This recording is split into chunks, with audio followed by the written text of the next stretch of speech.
Closing arguments, you see the discussion about this could be the last election of our lives coming from Katie Hobbs. What do you think about that? Well, Katie Hobbs and Catherine Cortez Mastow, and I'm like, please, is that what people think the election is all about? No, they think that it's the new ABC poll. Economy 80%, inflation 77, education, schools 75.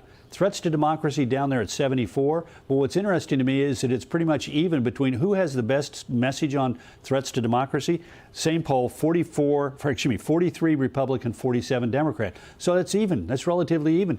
So why are the Democrats doing this? I don't know, because it's not the issue that's at top of mind. The economy, inflation, and crime rank higher.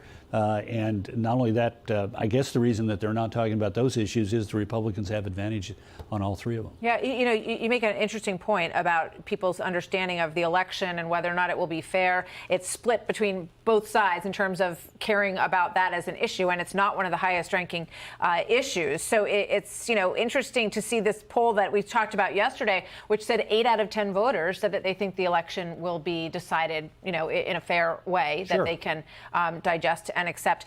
Here's Chuck Todd talking about the warning signs that he sees when you look at demographic groups in the election for black voters, young enthusiasm. Watch this. There are two enthusiasm numbers in particular that I want to highlight here. African-American voters and young voters. And as you can see, remember, Democrats had a good night in 2018. And right now, African-American voters are not quite at their 2018 levels, and young voters are not quite at their 2018 levels. So he's talking about voter intensity, something you talk about a lot, Karl, when you look at enthusiasm, party to party. How's that looking? Well, we're starting to get some numbers because we can look at these early votes. For example, in Texas, the early vote among young voters, which has traditionally been more Democrat, is collapsed. I mean, it's about half of what it was 4 years ago. And we're also seeing some movement in these polls. I've been talking to some of these campaigns. For example, the DeSantis campaign, very bullish on the Hispanic vote in Florida. Same in Texas. Governor Abbott is going to have his election night party, not in Austin, Texas, the capital, but in McAllen, Texas, in the heart of the Rio Grande Valley. Why? Because he thinks he's got a chance to get 50% of the Hispanic vote. And then we're seeing some real angst among Democrat ranks about the black vote. Not only the level of turnout, is it going to be as high as they need it to be, but about defections, particularly among younger black men.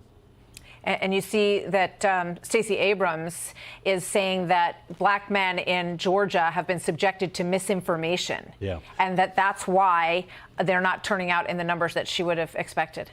Well, isn't that something to insult their intelligence? They're too dumb to figure out that they're being misled. I mean, they're changing because their issue cluster is more akin to Republican than Democrats. They're waking up and saying, wait a minute, I'm concerned about getting a good job. I'm worried about making my paycheck stretch to fit my family's needs, and I'm worried about the safety of my neighborhoods.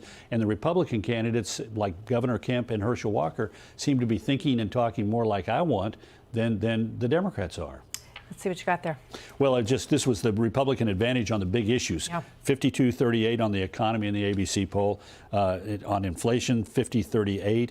On crime, 54-34. These are issues that are pretty closely matched. But what's interesting to me, education in the schools is 44 Republican, 47% Democrat. That's a big shift. This used to be a huge advantage for the Democrats, and it's melted away. And then threats to democracy, 43 Republican, 47 Democrat. Remember, some people are sitting there saying, I think one-party rule, like we've seen for the last couple of years, is a threat to the future of our country. We got some people, particularly in the Hispanic community and particularly in Florida, who are saying, I think the Democrats are going too far to the left. I don't want socialism in our country.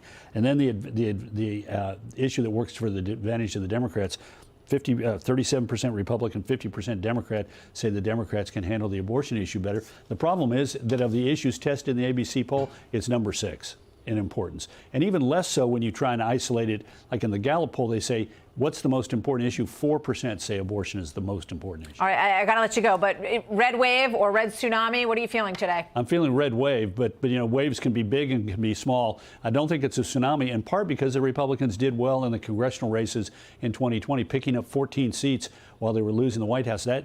The party that loses the White House only picks up seats in the half at about 1 out of every 5 times. Yeah, so Republicans are at 212 right now. And when President Obama lost 63 seats, I think they were in the 170s, right?